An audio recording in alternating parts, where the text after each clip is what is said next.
dimasukkan oleh Allah di dalam sholat. Ini artinya apa? Ini artinya pasti dikabulkan. Kenapa? Karena kita kan sholat tiap hari itu minimal 5 kali kita minta 7 permohonan ini. Artinya apa? Ini pasti akan dikabulkan. Cuma tinggal bagaimana kita mengintrospeksi diri kita saja. Jangan-jangan mungkin pada saat kita sholat kita belum mengerti apa yang kita ucapkan. Jangan-jangan pada saat kita sholat kita apa yang kita ucapkan di dalam sholat kita ini belum pernah kita praktekkan di kehidupan. Sehingga pemahaman kita terhadap sholat itu betul-betul sangat minim. Nah, hal-hal ini perlu harus kita lakukan introspeksi.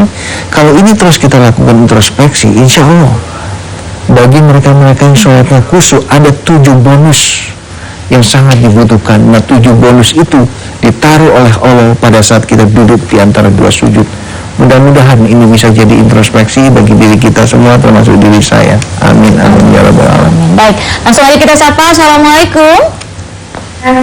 Ya, dengan Ibu siapa di mana? Assalamualaikum Mbak. Dengan Magdalena. Baik, silakan Mbak Magdalena. Magdalena ya.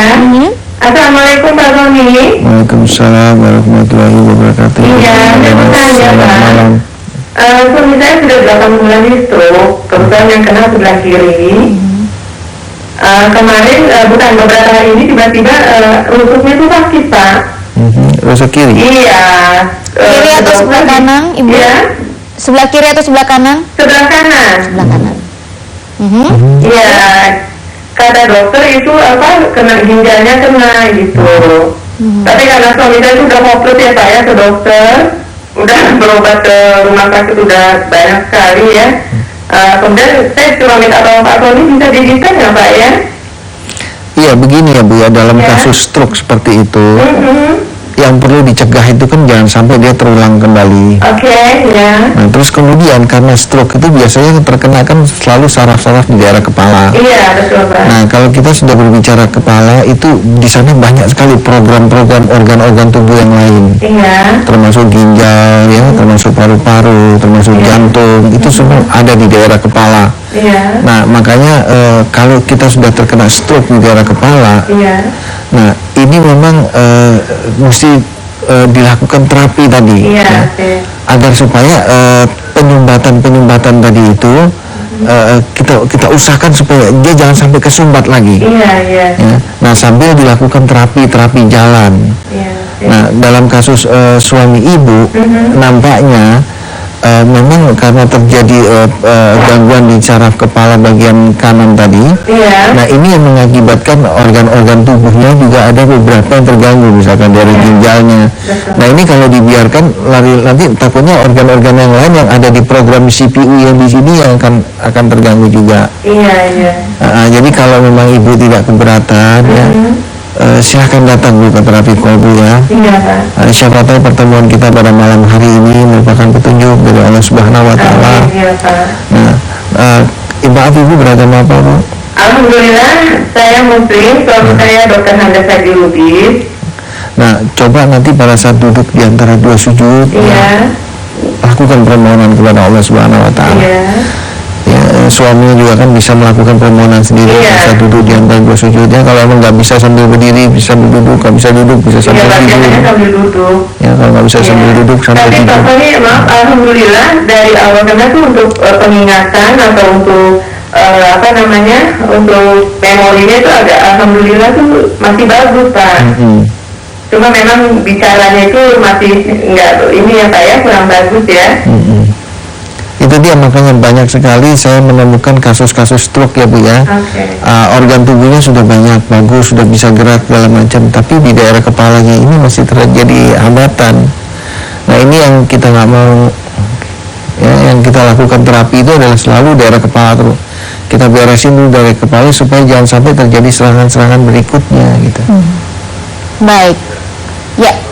Dan Ibu Magdalena mungkin bisa langsung datang atau mungkin menelpon ke call centernya, yaitu di Terapi Kolbu di Jalan Utan Kayu Raya nomor 24 Jakarta Timur. Nomor teleponnya yaitu ada di 021 85 82 029 atau di 021 8500 413 atau di 021 7058 0381. Pemirsa, nanti kita lanjutkan lagi perbincangan kita bersama Ustadz Sony dan setelah komersial break berikut ini.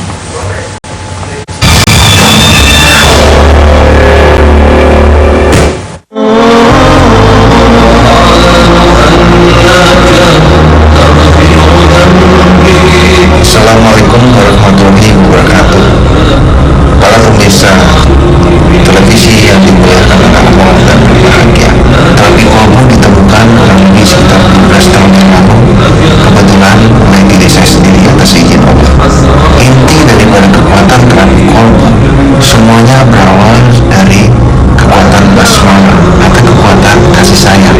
Pengobatan alternatif terapi kolbu ini tidak mengandung risiko, sehingga alternatif daripada pengobatan ini boleh dikatakan aman dan tidak mengandung unsur musik. Mudah-mudahan apabila ada di antara para pemirsa yang saat ini sedang menderita sakit seperti tadi, boleh mencoba terapi kolbu sebagai salah satu alternatif pengobatan. Selamat mencoba dan Assalamualaikum warahmatullahi wabarakatuh.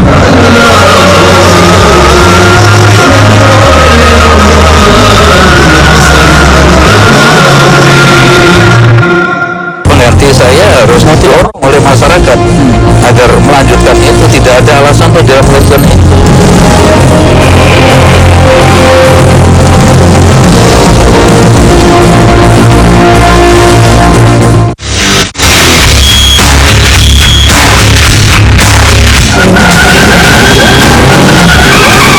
Balancing itu penting banget buat menstabilkan keempat ban yang ada di tubuhnya, yaitu lebar bannya, tinggi bannya, juga ukuran rimnya. Maxwell Magazine Real Action, you banget.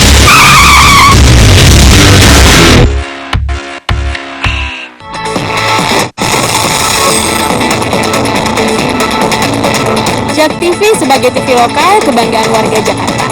Saya berharap Jak TV bisa menyampaikan berita-berita yang terkini untuk warga Jakarta. Maju terus Jak TV dan tetap menonton Jak TV, My City Now.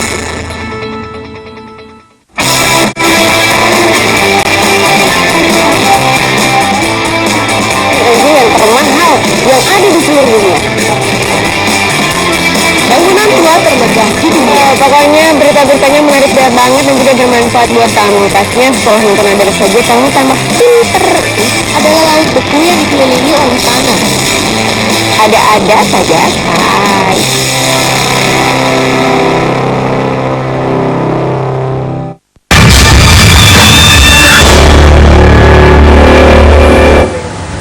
Masih di acara Medika Natural Malam dan masih bersama Ustadz Sony Sutrisno dengan metodenya tanpa jamu, tanpa herbal, tanpa pijit, tanpa disuntik, hanya menggunakan air putih, doa, dan minyak yang akan dioleskan. Bagi Anda yang ingin live interaktif, kami masih membuka line telepon kami di 021515511 dan langsung aja kita sapa. Assalamualaikum, selamat malam.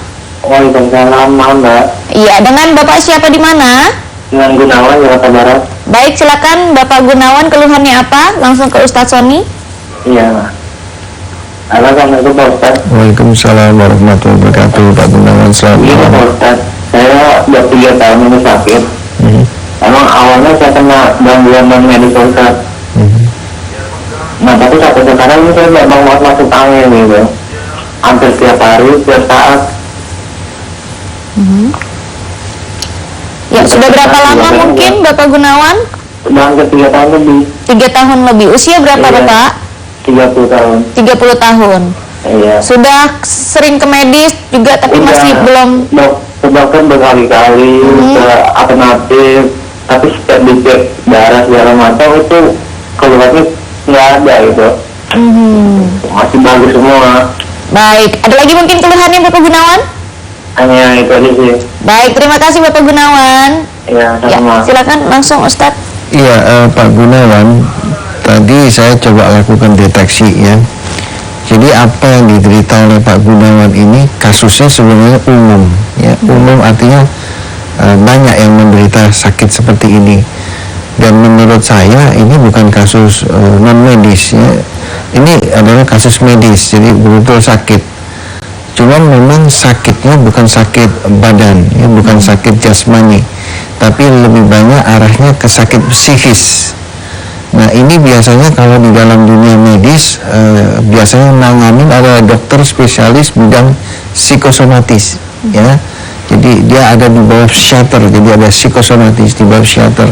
Nah apa yang dialami oleh Pak Gunawan ini adalah suatu kecenderungan yang cemas ya. Jadi orang yang mengalami gangguan psikosomatis seperti Pak Gunawan ini, dia akan merasa bahwa tubuhnya ini sakit semua. Dan sakitnya pindah-pindah, ada sakit di jantung, diperiksa jantungnya nggak apa-apa, sakit di sini, periksa ini nggak apa-apa.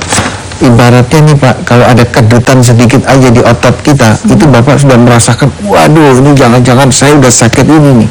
Hanya karena satu kedutan urat saja Bapak udah heboh sekali. Ini kenapa terjadi seperti ini? Karena ada gangguan psikis.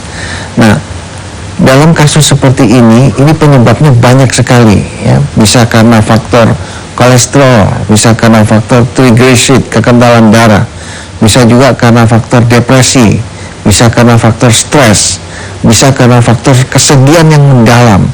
Akan banyak orang yang dia sedih, dia pendam, dia simpan diri, dia tidak mau bagi kesedihannya ke orang lain. Nah, ada juga yang karena faktor dia perokok atau dia mantan perokok. Nah, faktor-faktor itu bisa mengakibatkan seseorang terkena gangguan psikis seperti itu. Nah, ini biasanya karena diselidiki secara medis tidak ketemu, langsung divonis ini kena guna-guna, ini kena santet. Ya, padahal sebenarnya tidak. Ya, sekali lagi saya katakan tidak. Ini betul-betul medis tapi di bidang psikis. Nah, kalau memang Bapak tidak keberatan, bisa lakukan dua hal. Ya, yang pertama, mungkin Bapak bisa hubungi dokter spesialis bidang psikosomatis. Ya, atau kalau Bapak percaya dengan kami di terapi kolbu, silakan datang ke terapi kolbu. Kita akan lakukan terapi di daerah kepala, ya, terus kemudian kita akan juga lakukan terapi di rusuk bagian kanan dan di ulu hati ke atas ke jalur dada tengah sini. Karena disitulah penyebabnya yang menyebabkan Bapak terasa cemas, timbul rasa takut yang berlebihan, ya, kadang-kadang diiringi dada berdebar. Nah, ini kalau sudah mengganggu ke rusuk bagian kanan, biasanya diiringi dengan lemas. Seperti tidak tenaga, dan biasanya kaki-kaki juga rasanya dingin. Jadi sekali lagi untuk Pak Gunawan, bahwa ini bukan gangguan non-medis, ya, tidak ada urusan sama setan, tidak ada urusan sama jin, tapi ini urusannya sama medis, tapi bidangnya psikosomatis dan gangguannya adalah gangguan psikis. Saya pikir demikian. Ya, dan ini ada penelpon lagi nih Ustadz, langsung aja kita sapa ya. Assalamualaikum, selamat malam. Waalaikumsalam. Iya, dengan Ibu siapa? Ibu Nur Hidayati di Cibitung. Ya, baik, silakan keluhannya Ibu Nur. Ini Bu, selamat malam Pak Ustaz. Selamat malam Ibu. Assalamualaikum warahmatullahi wabarakatuh. Waalaikumsalam warahmatullahi wabarakatuh. Saya ini Pak Ustaz, orang tua kebetulan ada penyakit diabetes, tapi sudah medis, sudah lama juga sih, sekitar 12 tahun ya. Nah, di situ itu ini tidak ada perubahan gitu ya, malah jadi ke mana, ke ginjal ya, terus mungkin kena konsumsi obat-obat yang sudah mungkin ya. Nah, di situ kami juga sudah berusaha juga ke penyakit juga gitu, juga tidak ada perubahan. Baik, yang mungkin ingin ditanyakan apa Ibu? Ya, bagaimana ya solusinya? Baik. Ini karena sudah alternatif, sudah itu juga, apakah itu semuanya harus dari diri sendiri atau setelah makan atau apa? Baik, terima kasih Ibu Nur, kami sudah mengetahui apa yang Ibu maksud, kesimpulannya. Tapi jangan dijawab dulu Ustadz, kita harus break sejenak. Pemirsa jangan kemana-mana, tetap di Medika Natura Malam.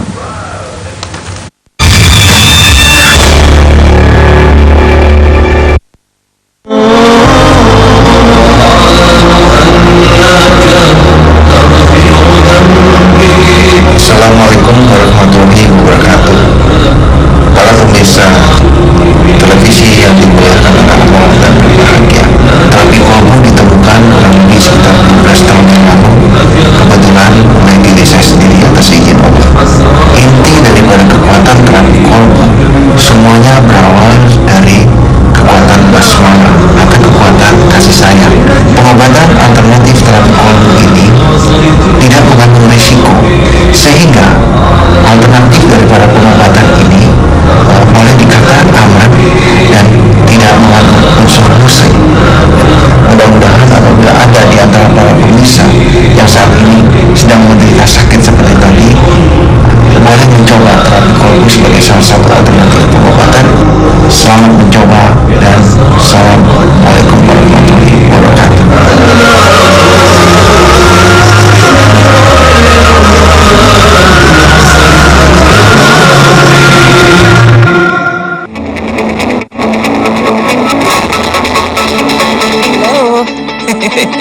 Saya Titi Puspa. Jak TV sebagai TV lokal kebanggaan warga Jakarta, juga kebanggaan saya. Semoga Jak TV selalu memberi acara-acara yang semakin memikat, semakin memberi hiburan dan pengetahuan serta sesuatu yang dibutuhkan oleh para penonton Jakarta. Oke, maju terus Jak TV dan terus menonton Jak TV, My City, My bye-bye, love you. Tentunya juga yang dipilih itu orang yang menguasai dan mengetahui keadaan sosial budaya, keadaan ekonomi, hukum dan lainnya di kota ini.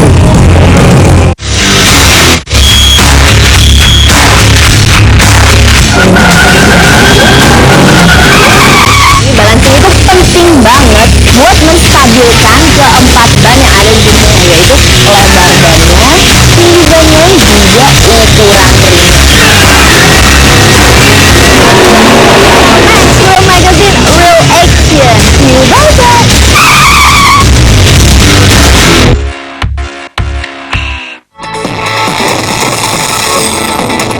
Assalamualaikum warahmatullahi wabarakatuh. Halo, saya Ridho Roma. Jak TV sebagai TV kebanggaan warga Jakarta, saya berharap semoga Jak TV bisa lebih inovatif lagi, bisa lebih informatif lagi, dan lebih edukatif lagi, dan pasti lebih baik lagi ke depannya. Jak TV, masih TV, TV.